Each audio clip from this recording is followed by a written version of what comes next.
सुभाष गर्ग जी, कैथल, हरियाणा से। राधे राधे महाराज जी।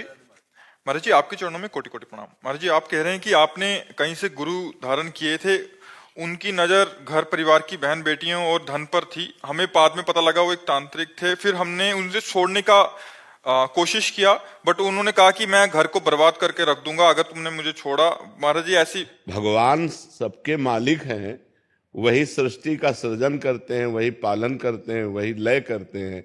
ये सब पाखंडी लोग, ये कुछ मतलब अब महाराज जी अब इस दुनिया में है नहीं वैसे लोग, लेकिन वो ये कहते थे कि मैंने जिसको तुमने मुझे छोड़ दिया ना, अगर तुम किसी भी भगवान के पास जाओगे, हम एक रोम का ना ये टूट के गिर जाए, तुम इतने बड़े तांत्रिक हो, हमारा रोम तोड़ दो, तो बस इतने से हम तुम्हें मान लेंगे कि तुम भगवान हो गए। एक रोम नहीं तोड़ सकता। त्रिभुवन में कोई ऐसा पैदा नहीं हुआ कि भगवान के विधान को कोई बदल दे बच्चा। और फिर ऐसे पाखंडी और जो ऐसे नीच प्रवृत्ति बहनी बेटियों पर दृष्टि रखने वाले, इन बिल्कुल ऐसे लोगों को एक बार अच्छे से समझ लो कि ये वेश ऐसा है, इसमें बड़े से बड़ा पापी भी छुप सकता है। जब हनुमान जी द्रोणागिरी जा रहे थे संजीवनी बूटी लेने के लिए, तो उनको रोकने के लिए इसी वेश का सहारा लिया। कालनेमी ने नहीं लिया था, साधु वेश का है। तो बहुत से कालनेमी इस वेश का सहारा लिए हुए अपने जीवन का पोषण करने की, वासनाओं की पूर्ति की बात करते। बकाया साधुते होए न कारज हानि। अगर भगवान का भक्त है तो कभी अमंगल नहीं हो सकता, और ये भाषा नहीं निकल सकती, और ऐसी चेष्टा नहीं हो सकती। हम ये मानते हैं कि जैसे साधु साधक कभी नया है, उससे गलती हो सकती है, लेकिन वो रोएगा, वो जलेगा, वो भगवान से प्रार्थना करेगा कि मेरे से अब दोबारा गलती ना हो। आपसे गलती हो गई तो आपसे क्षमा मांगेगा, आपके पैर पकड़ेगा। वो ये नहीं कहेगा कि मनमानी आचरण कर रहे हैं, करने दो, नहीं तुम्हारा नाश कर देंगे। न ऐसे को थप्पड़िया देना चाहिए। महाराज जी, अभी कोई भी परिवार में परेशानी होती है तो वही याद आते हैं कि नहीं नहीं, ऐसा नहीं। तो क्या तुम्हारे परिवार में परेशानी होती है और किसी के परिवार में परेशानी नहीं होती? सब कोई संसार में परेशान है। कभी अच्छे कर्मों का फल सुख आता है, कभी बुरे कर्मों का फल दुख आता है। कोई ऐसा नहीं बच्चा। तो प्रभु इससे बाहर कैसे निकलेगा? नाम जप करो, नाम जप से मंगल होगा। इतनी परेशानी हुई है कि बच्चों की रिश्ते भी बंद हो गया। भगवान का नाम जप करो। भगवान का नाम जप करने से ही सर्व अमंगल नष्ट हो जाते हैं। जितनी विपत्तियां हैं सब नष्ट हो जाती है। नाम जप करो। हमारे पूर्व के पाप हमें कष्ट दे रहे, कोई तांत्रिक नहीं कष्ट दे रहा है।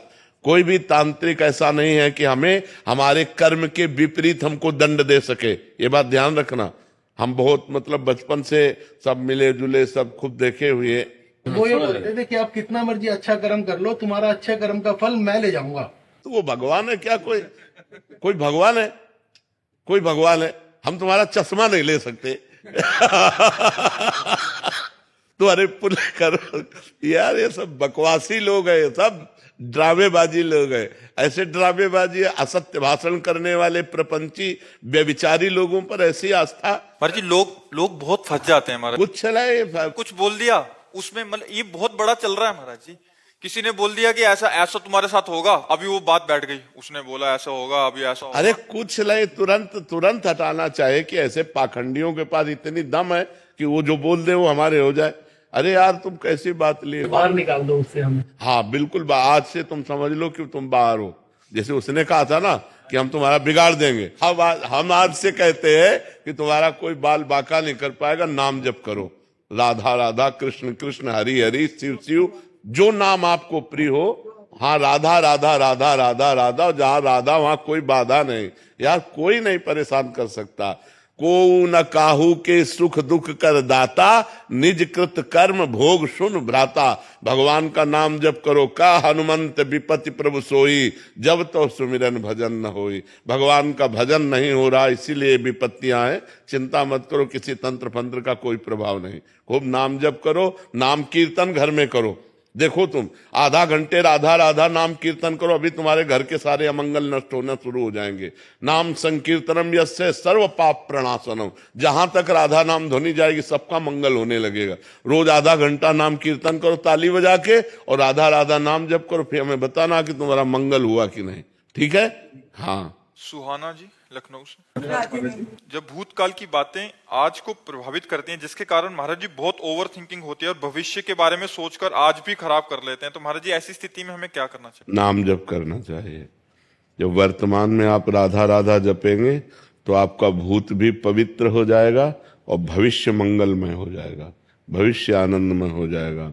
वर्तमान के मंगल के लिए कुछ पाठ करो, जैसे गोपाल शास्त्र नाम, भक्त नामावली, भगवान श्री राम भगवान श्री कृष्ण के बहुत से स्तोत्र हैं, उनका पाठ करो। भगवान शंकर के बहुत से नाम हैं, शास्त्र नाम हैं, भगवान शंकर की बहुत सी 40 स्तुति हैं, उनका पाठ करो, नाम जप करो। और दूसरों के प्रति हमारा गलत व्यवहार ना हो पावे, ये सावधानी रखो, तो आनंद हो जाएगा। पीछे जो हमसे पाप हुए हैं वो नष्ट हो जाएंगे, आगे पाप होने की संभावना नहीं, क्योंकि वर्तमान हम बहुत अच्छा कर रहे हैं तो हमारा आगे का भविष्य बहुत अच्छा होगा, आनंदमय हो जाएगा। जीव दुखी तो ओवर थिंकिंग में ही है, परेशान तो इसी बात में है ना। हाँ, तो उसी को हमें रोकने के लिए नाम जप करना चाहिए। खाली समय तो फालतू का चिंतन होगा, भूत का चिंतन, भविष्य का चिंतन होगा। अगर हम राधा राधा राधा करते हुए और कार्यरत रहना चाहिए, आपके जीवन में खाली समय नहीं होना चाहिए, आपका जीवन कार्यरत होना चाहिए। इतना विजी जीवन होना चाहिए कि अगर कोई हमसे 10 मिनट के लिए मिलने के लिए कहे तो हमें सोचना पड़े कि हमें आपके लिए 10 मिनट निकालना पड़ेगा। मतलब इतना हमारा विजी जीवन होना चाहिए। अब जैसे हम लोग है ना, 1 मिनट का समय नहीं, हर मिनट तय है, इस समय ये, इस समय ये, इस समय। और जब अपना खाली समय तो हमारा पर्सनल दिनचर्या है, ये पाठ करना है, ये जप करना है, ये आसन में बैठना है इतनी देर, ऐसे हम बिजी रहे तो ओवर थिंकिंग के लिए कोई समय ही नहीं रहेगा। महाराज जी, लेकिन अगर नाम जपते समय भी चीजें याद आने लगी, नाम ध्यान, जैसे हम नाम जप कर रहे हैं तो साइड में रील आएगी, जो हमारे मन में भरी हुई रील है वो आएगी, वो आ नहीं रही। नाम जप जा रहा है और वो निकल रही। नाम जप हमारे मन में समा रहा है और मन में समाई हुई भूत भविष्य गंदी बातें, अच्छी बातें, वो सब साइड से निकलती चली जाएंगी। जैसे हम नाम जप कर रहे हैं ना और साइड में चिंतन चल रहा है, चाहे भूत का चाहे भविष्य का, तो वो कूड़ा करकट सब निकल रहा है और नाम में अच्छाई समा रही है। क्योंकि हम नाम जप कर रहे हैं तो नाम की अच्छाई मन में समा रही है, मन हमारा निर्मल हो रहा है। देखना, आप करो तो वो धीरे धीरे धीरे धीरे सब ठीक हो जाएगा। हिमांशु जी लखनऊ से। राधे राधे। राधे राधे महाराज जी। महाराज जी, मैंने आपका वीडियो देखा यूट्यूब पे, आपने कहा कि जो राधा किशोरी के 28 नाम का जप कर ले उसकी सारी मनोकामनाएं पूरी हो जाती हैं। महाराज जी, मैं रोज 108 बार राधा किशोरी जी के 28 नामों का जप करता हूँ। महाराज जी, इतना बहुत है या मैं और जप बढ़ाऊं? हम तो कहेंगे और बढ़ाओ। जब तक आपका पूर्व पाप स्टॉक है, जैसे पूर्व पाप स्टॉक आपका 500 ग्राम है और आपका भजन 50 ग्राम है, तो 450 ग्राम अभी आपको क्रॉस करना पड़ेगा। जब 500 के ऊपर क्रॉस हो जाएगा तब आपका मंगल शुरू हो जाएगा, जो चाहोगे वो होना शुरू हो जाएगा। पर पहले 500 को आपको डिलीट करना पड़ेगा, जो आपका पाप जमा है उसे डिलीट करना। तो लोग इस रास्ते को जान नहीं पाते, तो बात नहीं, बात तो आपकी बन रही है। वो जो आपका स्टॉक लगा हुआ है उसको वो डिलीट कर रहा है, लेकिन इतना भी नहीं हो पाया कि सब डिलीट हो जाए। और जब सब डिलीट हो जाएगा तो सब आनंद प्राप्त हो जाएगा। इसलिए हिम्मत करके, चाहे जितना कष्ट मिले, आप नाम जप करते ही रहो, नाम बढ़ाते ही रहो। तो जिस समय वो आपका पूर्व पाप नष्ट होगा उसी समय आपको आनंद प्राप्त हो जाएगा। और जब तक वो रहेगा तब तक असफलता, विपत्ति, चिंता, उद्वेग ये वो देता रहेगा आपको। तो और बढ़ाओ नाम। जब खाली समय में रहो तो बस क्या, राधा रासे श्री रमना कृष्ण मंत्र, हाँ, हर सब शुरू करते रहो। ठीक है, बहुत उत्तम बात है, बहुत सिद्ध बात है वो। ये 28 नाम राधा किशोरी को जो जपता है, सिद्ध बात है। वो मरेगा तो भगवान को प्राप्त होगा और जीवित में सारी कामनाएं उसकी पूर्ण होंगी, पर पहले पाप नष्ट होना चाहिए। अब वो कितना स्टॉक अपने को पता नहीं है ना, अपने पूर्व के पापों का स्टॉक कितना है अपने को तो पता नहीं, लेकिन नाम जब करते रहे वो नष्ट हो जाएगा, तब हमारा मंगल शुरू हो जाएगा। आज मान लो आज शरीर छूट गया तो जितने नाम जप किए ये आपके अविनाशी जमा है, वो आपका मंगल करेंगे, वो आपका उत्थान करेंगे, वो आपकी उन्नति करेंगे। अगला जन्म आपका बहुत आनंदमय होगा। तो इसमें घाटा तो है ही नहीं। अच्छा, पैसा लगता नहीं, आराम से जबान केवल घुमानी है, धीरे धीरे धीरे धीरे नाम जप बढ़ाते चले जाओ, जहां पाप नष्ट हो गए आनंद आ जाएगा। महाराज जी, आप जिन कार्यों के लिए मना करते हैं वो सारे कार्य मैंने किए हैं, आपकी कृपा से 2 साल से बंद कर दिए हैं। महाराज जी बस ये पूछना चाहते हैं कि हम जैसे नीच का अभी भी उद्धार हो सकता है नाम जप से? बिल्कुल बिल्कुल। अब लो नशानी अब ना नशे हो। यदि हम अंदर से सोच लें कि अब जैसे आपने कहा 2 वर्ष से आपने छोड़ दिया, अब नाम जप करें तो नाम जप के प्रभाव से पूर्व सारे पाप नष्ट हो जाते हैं। पर अगर हम पुनरावृत्ति करेंगे तो फिर ठीक नहीं रहेगा। अब लो नशानी अब ना नशे हो, आज तक किया अब नहीं करेंगे, ये बहुत उत्तम बात है, भगवान क्षमा कर देंगे। अहम तो हम सर्व पापेभ्यो मोक्षयिष्यामि मा शुचा, मैं तुम्हें समस्त पापों से मुक्त कर पवित्र कर दूंगा, भगवान कह रहे हैं। अब भगवान की शरण में हो जाओ और नाम जप करो और अच्छे आचरण करो।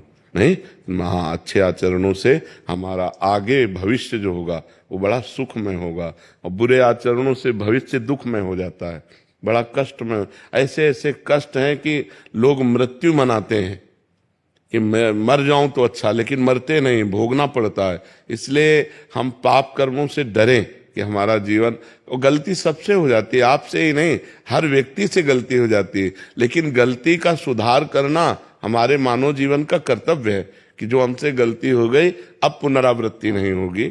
अब लो नशानी अब ना नशे हो। जी। संदीप ग्रेवाल जी। श्री हरिवंश महाराज जी। महाराज जी मेरा प्रश्न है कि प्रभु कृपा से मुझे शास्त्रों के स्वाध्याय में रुचि है, जिसके चलते मैंने समस्त पुराण व साधक संजीवनी, भक्तमाल, गर्ग संहिता, रामचरितमानस आदि शास्त्र ले रखे हैं, किंतु शास्त्र स्वाध्याय के समय नाम जब छूट जाता है। नाम वो नहीं, वो एक ही बात है, लेकिन शास्त्र स्वाध्याय का फल है भगवत प्राप्ति। वो अपने आप में पूर्ण पवित्रता हृदय को प्रदान करता है शास्त्र स्वाध्याय। तो उसको एकाग्रता पूर्वक कीजिए तो उसमें भगवान का यश है, भगवान की महिमा है, भगवत प्राप्ति का सिद्धांत है। इसलिए उस समय नाम जप छूट जाना एकाग्रता के कारण स्वाभाविक है, पर वो भी नाम जप के समान ही है। जो शास्त्र स्वाध्याय है, हम जैसे पढ़ रहे हैं तो भगवान के पावन चरित्र है ना, तो भगवान का नाम, भगवान का रूप, भगवान की लीला, भगवान का धाम, ये सब भगवत स्वरूप हैं। तो शास्त्र भी तो भगवत स्वरूप हैं। जब हम भगवत स्वरूप शास्त्रों का स्वाध्याय कर रहे हैं तो हमारे अंदर भगवान का भाव ही तो जागृत हो रहा है। इसलिए उसमें ये नहीं है कि नाम छूट गया तो अब हमको परेशानी हो, ऐसा नहीं होना चाहिए। आगे चल करके फिर स्वाध्याय में रुचि नहीं रह जाएगी। जैसे जैसे तुम्हारी एकाग्रता भजन में बनती जाएगी वैसे शास्त्र स्वाध्याय से रुचि हटती जाएगी, क्योंकि सबका फल है भजन। सब साधन, सब शास्त्र एक ही बात कह रहे हैं, संसार का चिंतन छूटे और भगवान का निरंतर चले। तो अभी तो प्रारंभ में तो बहुत अच्छा है शास्त्र स्वाध्याय करना, फिर धीरे धीरे समिट जाना चाहिए। जो अपना इष्ट ग्रंथ है उसको थोड़ा स्वाध्याय कर लिया, वो क्या 24 घंटे नाम जप में हर समय कार्य करते हुए, बैठते हुए, उठते हुए नाम जप के द्वारा ही भगवत प्राप्ति होगी। अगर 18 पुराण कंठस्थ हो, चारों वेद कंठस्थ हो और उसकी भजन में रुचि ना हो तो पुण्यात्मा हो गया, लेकिन महात्मा नहीं हुआ, भगवत प्राप्ति उसे नहीं हो सकती। सब शास्त्रों का फल है निरंतर भगवान का नाम जप होना। तो कुछ समय शास्त्रों में दे, हर समय भजन साधन में लगा रहे। मेहुल जी। राधे राधे महाराज जी। महाराज जी कभी कभी सत्व गुण में और कभी कभी रजोगुण में जीता हूँ। जब भोगता हूँ तो मजा आता है, फिर अफसोस होता है सब बर्बादी कर दी। सतोगुण में रहने के लिए ज्यादा से ज्यादा मैं क्या करूँ महाराज जी? वैसे भोगों में मजा आता है, मुझे तो ये बात बस जैसे नशे में आदमी शराबी नाली में पड़ा मजा लेता है, उसको मजा लगता है। लेकिन देखो ना कितनी घृणित दशा होती शराबी पुरुष की। ऐसे ही वासना का नशा चढ़ गया है, वासना का नशा, इसलिए नहीं उल्टी हो जाए, तुम जिसे मजा कहते हो वमन हो जाए। अपवित्र बुद्धि है, अपवित्र मन है, इसलिए ऐसा अनुभव हो रहा। ऐसा सबको अनुभव होता है, तुम्हें ही नहीं। जब अपवित्र मन होता है, अपवित्र बुद्धि होती तो नहीं तो ऐसे छी, अंदर से ऐसी घृणा हो जाएगी, छी नहीं अब कछु नाथ न चाही मोरे। प्रभु अब ये गलत मार्ग, ये विषय भोग, ये संसार के सुख नहीं, अब मुझे आप अपना सुख प्रदान करें। जब पवित्र बुद्धि हो जाएगी, अपवित्र मलिन बुद्धि में तो फिर ये सब अच्छा है। फिर अफसोस भी तो होता है बाबा जी कि ये गलत टाइम वेस्ट कर दिया। हाँ, ये उत्तम बात है। अभी पूरी पवित्र बुद्धि नहीं हुई है। जब पूरी पवित्र हो जाएगी तो पहले ही जो थोड़ा पवित्र होती है और ज्यादा अपवित्र होती है तो वो बाद में पश्चाताप करती है। भोग के समय तो सहयोग कर देगी और इसके बाद पश्चाताप करेगी, यार ऐसा क्यों किया। और जो ज्यादा पवित्र होती है, कम अपवित्र होती है, तो भोग की लालसा तो हुई पर वो पहले ही काट देगी, पहले ही उसमें निरर्थक भाव ले आएगी कि यार इसके पहले ले आवे तो काम बन गया। अब पीटने के बाद फिर ज्ञान उपदेश हो तो फायदा क्या हो गया। माया ने पीट दिया, अब बाद में उपदेश हो रहा, यार ये समय बर्बाद गया, ये व्यर्थ की वासना बढ़ रही है, व्यर्थ का अनुभव बढ़ रहा है संसार सुख का, ये तो बहुत गलत है। पवित्र बुद्धि तो इससे नाम जप बढ़ाओ, जितना नाम जप बढ़ाओगे उतनी बुद्धि पवित्र होती जाएगी। और पवित्र बुद्धि का लक्षण उसे रमा विलास राम अनुरागी तजत बमन जिम जन बड़भागी। वो बड़भागी भगवान के भक्त जन लक्ष्मी के वैभव विलास को वमन की तरह त्याग देते हैं। कितने दिन का है, कितने दिन का है। अभी शरीर छूट जाए तो क्या है आपके पास? जो भजन किया, जो भगवान का चिंतन किया, जो अच्छे कर्म किए, जो बुरे कर्म किए, वही वो है आपके पास। तो अच्छे कर्म करो, नाम जप करो और भोगों को धर्म के लिए भोगो।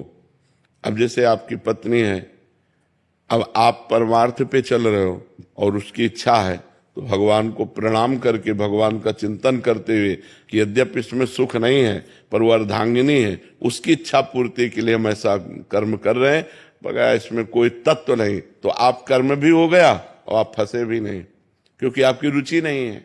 ऐसे भोगों को धर्मयुक्त भोगने से भगवान की तरफ हम बढ़ सकते हैं। नहीं तो प्रायः पूरा संसार, कोई बिरला ही एक दो ऐसा होगा जो इन भोगों में अरुचि करके निकल पावे। नहीं तो कोई भोग रहा है रुचि पूर्वक और कोई रुचि है पर भोग नहीं मिल रहा है। कोई रुचि है पर भोग इसलिए नहीं भोग रहा कि हमें भगवान की प्राप्ति करनी, पर रुचि है। कोई विरला ऐसा होगा जिसकी भोगों में रुचि नहीं है और भगवान प्रिय लग रहे हैं। इसलिए नाम जप करो और आगे बढ़ो। शीतल जी। श्री हरिवंश महाराज जी। महाराज जी, आपके चरणों में कोटि कोटि प्रणाम। महाराज जी, कन कन में भगवान हैं, तब एक ही समय में करोड़ों अरबों के मन में कैसे सुन समझ लेते हैं? वे अपनी लीलाएं भी उसी समय ही करते हैं। समस्त क्योंकि इंद्रियाणाम मनश्चास्मि, वही मन बने हुए हैं। इंद्रियों में मन मैं हूं, भगवान कह रहे ना, तो तुम कहते हो मन की सुन कैसे लेते हैं? वो मन ही बने हुए हैं, वही मन बने हुए हैं, सबके मन वही बने हुए हैं।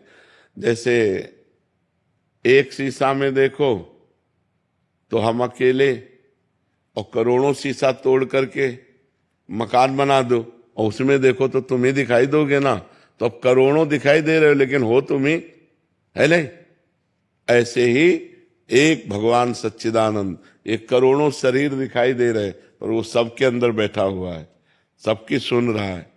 हम लोग प्राकृतिक बुद्धि वाले हैं, हमारी प्राकृतिक श्रवण इंद्रिय है, तो 100 आवाज हम एक साथ नहीं सुन सकते। वो 1 अरब आवाज एक साथ सुनकर 1 अरब लोगों को एक साथ उत्तर दे देगा। इसीलिए वो भगवान है, इसीलिए वो परमात्मा है। समझ रहे ना? तो उसकी सामर्थ्य तो अनंत है, उसकी सामर्थ्य अनंत। वो अंगुली से सुन सकते हैं, जबकि अंगुली में श्रवणेंद्रिय थोड़ी त्वगेंद्रिय है, वो अंगुली से सुन सकते हैं। वो कान से खा सकते हैं, वो पैर से सूंघ सकते हैं। सच्चिदानंद है, सब कुछ सच्चिदानंद में सामर्थ्य होती। अपने लोग प्राकृतिक केवल काने से सुन सकते हैं, और 100 आवाज एक साथ हो रही हो तो हम पहचान नहीं सकते कि कौन क्या बोल रहा है। वो एक असंख्य लोग बोले एक साथ तो सबको उत्तर भगवान दे देंगे।